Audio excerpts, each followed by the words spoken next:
L'histoire des Juifs de France, c'est tous les jours sur Radio J et c'est en compagnie de Christophe Dard. Ici à mes côtés pour ce nouveau numéro, nous abordons une dernière fois la vie de Gérard Houry.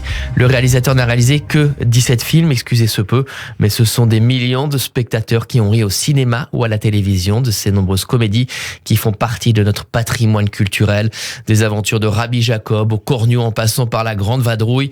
Christophe, nous sommes en 1974. Allez, flashback. Gérard Houry vient une nouvelle fois d'enregistrer un nouveau carton au cinéma avec les aventures de Rabbi Jacob et plus de 7 millions d'entrées. Le long métrage est même nommé dans la catégorie meilleur film en langue étrangère au Golden Globe américain en 1975. Et du coup, Gérard Houry veut monter un nouveau projet avec Louis de Funès, un film qui va s'appeler Le Crocodile. Scénario, Daniel Thompson, Josie Eisenberg, les mêmes qui avaient travaillé sur Rabbi Jacob peu de temps avant. Et dans Le Crocodile, de Funès doit jouer un dictateur d'un pays sud-américain imaginaire du nom de Crochet. Allusion sans doute à Augusto Pinochet, qui avait renversé le président Salvador Allende au Chili en 1973 et mis en place une dictature sanglante, même si à l'époque, les dictatures, hélas, ne manquent pas au Portugal, en Haïti ou bien encore en Grèce, et qui sont du coup autant d'inspiration si l'on veut évoquer les régimes autoritaires, mais forcément avec Gérard Houry en humour. Le Crocodile, d'ailleurs, qui veut s'inscrire dans l'esprit du dictateur de Charlie Chaplin. Dans le film, Louis de Funès, alias Crochet, trahi par tout le monde et jeté en prison par l'amant putschiste et sa femme. Et il cohabite alors avec des détenus qui ont été emprisonnés sur son ordre pour les rallier à sa cause et rétablir sa dictature. Le film est pensé par Gérard Houry comme une réaction aux critiques négatives qu'il avait pu avoir d'une certaine presse lors de la sortie des aventures de Rabbi Jacob. Le réalisateur qui voit Le Crocodile comme une suite finalement de Rabbi Jacob. Cette même volonté notamment d'utiliser l'humour pour dénoncer toute forme d'intolérance. Louis de Funès est enchanté par le projet du Crocodile et le contrat est signé en 1974. Pendant des mois, Houry et sa fille Daniel Thompson travaillent sur le scénario et ils font des repérages à Athènes en Grèce où vient de prendre fin la dictature des colonels. Après 7 années de régime dictatorial, Gérard Houry d'ailleurs reçu à cette époque-là par le ministre grec de l'Intérieur qui règle tout pour mettre à disposition pour le tournage des effectifs de police, des casernes, des palais et du matériel militaire, notamment des chars. Tout est alors fin prêt. Le tournage doit débuter en mai 75, mais un mois et demi avant, de Funès, épuisé par 10 ans de tournage et de théâtre, fait 2 infarctus. Ouais, coup sur coup, le film est donc jugé désormais trop physique pour l'acteur qui se remet péniblement et qui est affaibli par ses attaques cardiaques successives. Un tournage pourrait tout simplement lui être fatal. Alors les mois passent, Houry espère toujours que de Funès va pouvoir tourner. La réciproque est valable tout autant en adaptant le scénario, bien sûr, à l'état de santé de l'acteur. L'acteur motivé, mais personne ne veut assurer le film. Et oui, les assureurs ne sont pas chauds et c'est finalement abandonné avec à la clé tout de même 1 an et demi de travail pour rien et puis aussi beaucoup de pertes d'argent. Louis de Funès, enthousiasmé donc au départ par ce nouveau film, ne tournera donc pas une 5e fois sous la direction de Gérard Houry après Rabbi Jacob et La Folie des Grandeurs, Le Cornio et La Grande Vadrouille. Toujours au milieu des années 70, Houry a un autre projet qui n'aboutit pas, une comédie avec Lino Ventura dans laquelle il devait incarner un chef d'orchestre français associé à un policier américain, une coproduction franco-américaine intitulée L'Entourloupe. Et à la suite du coup de l'échec de ces 2 projets qui ne verront pas le jour, Gérard Houry se consacre à l'écriture d'une pièce, Arrête ton cinéma, un échec critique et public en 1977. Alors il se remet au cinéma et réalise 2 films. D'abord La Carapate avec Pierre Richard, comédie sur les événements de mai 68, et puis en 1980 Le Coup de parapluie, toujours avec Pierre Richard également. 2 films qui font près de 2,5 millions d'entrées, mais des succès du coup qui sont très loin des affluences qui avaient pu être enregistrées pour les films avec De Funès, Bourvil ou bien encore Yves Montand. Et Christophe, cette même année 80, Houry songe à nouveau à relancer le projet du Crocodile avec Peter Sellers dans le rôle du dictateur. Sellers est célèbre pour avoir interprété l'inspecteur Clouseau dans la série de films La Panthère Rose et joué un triple rôle dans Docteur Folamour de Stanley Kubrick. Mais Sellers mort d'une crise cardiaque en 1980. Du coup, 3 infarctus pour un seul film.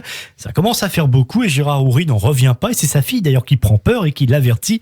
Jamais 203, la prochaine fois ce sera toi. Je ne veux pas que tu fasses le film. Pourtant, 2 ans plus tard, De Funès propose à nouveau à Houry de jouer le Crocodile. Sauf que l'acteur a une nouvelle crise cardiaque en janvier 83 et cette fois, elle lui est fatale. Du coup, le projet du Crocodile est cette fois bel et bien définitivement abandonné.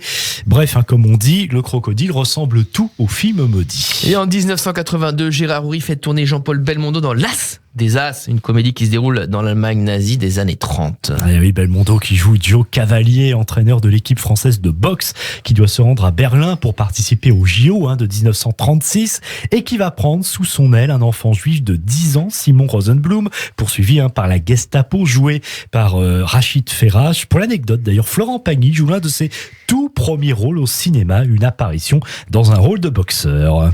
Dès le début, pour camper ce personnage de casse-cou, Houry a pensé à Belmondo qui va effectuer comme toujours toutes les cascades, n'hésitant pas à jouer avec un vrai ourson. Et oui, la fameuse scène de l'ours, même si lors d'une prise, une course-poursuite avec des motards allemands, Jean-Paul Belmondo et Rachid Ferrach ont tout simplement bien failli mourir en raison de problèmes avec le véhicule qu'il conduisait. Belmondo qui va coproduire le film et qui aurait renoncé à son cachet car il avait, je cite, le désir de stigmatiser sous le ton léger de la comédie l'antisémitisme et l'intolérance.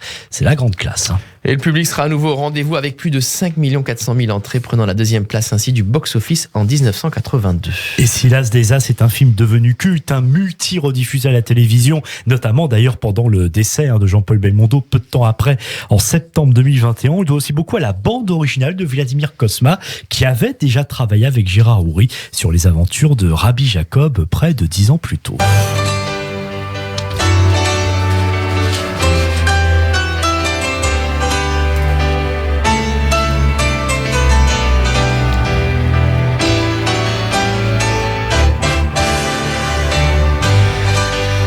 En 1984, Coluche est la vedette du nouveau film de Gérard Houry, La vengeance du serpent à plumes. Puis en 87, le metteur en scène tourne une comédie avec Richard Anconina et Michel Boujna, Lévi et Goliath. Et il joue deux frères issus du milieu orthodoxe d'Anvers en Belgique, mais qui ne se parlent plus depuis que l'un d'eux, joué par Michel Boujna, a ouvert un café à Paris, alors que l'autre, campé par Richard Anconina, est un ouvrier diamantaire très religieux qui se retrouve mêlé à un trafic de drogue.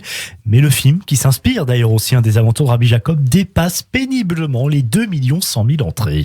Les films de Gérard Houry ont peu de succès. Vanille fraise avec Pierre Arditi et Sabine Azema passe inaperçu.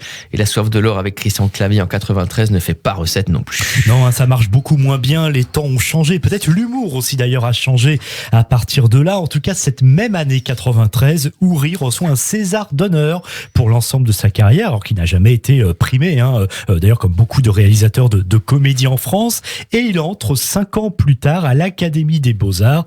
Il faut dire que côté box-office, ça marche pas terrible dans ces années-là. Nouvel échec avec Fantôme pour Chauffeur, film dans lequel jouent Gérard Jugnot et Philippe Noiret en 1995, et puis son 17e et dernier film, un remake du Spoons de Marcel Pagnol avec Smaïn, est encore un échec aussi en 1999. C'est d'ailleurs le pire de sa carrière en termes d'entrée, avec seulement un peu plus de 200 000 tickets vendus. En 2001, le Festival de Cannes va rendre hommage à Gérard Houry, qui déclare alors, avec forcément l'humour qui le caractérise: « Je n'ai jamais eu de film sélectionné à Cannes. Tout vient à point à qui sait attendre ». On se souvient d'ailleurs que lors de ce festival de Cannes, il était apparu avec sa compagne Michèle Morgan, qu'il avait rencontré bien sûr plusieurs années auparavant, avec laquelle il s'était marié en 1960. Voilà un hommage au festival de Cannes, une boucle qui est bouclée. Et c'est en 2006 que Gérard Houry décède à l'âge de 87 ans. En 2019, sa fille Danielle Thompson écrit un livre, Gérard Houry, mon père, l'As des As. Voilà, on en sait beaucoup plus maintenant sur la vie de ce réalisateur extraordinaire. Christophe, merci pour cet épisode en 4 parties consacré à l'œuvre de Gérard Houry, et à très bientôt pour un nouveau numéro de l'histoire des Juifs de France sur Radio J, bien sûr.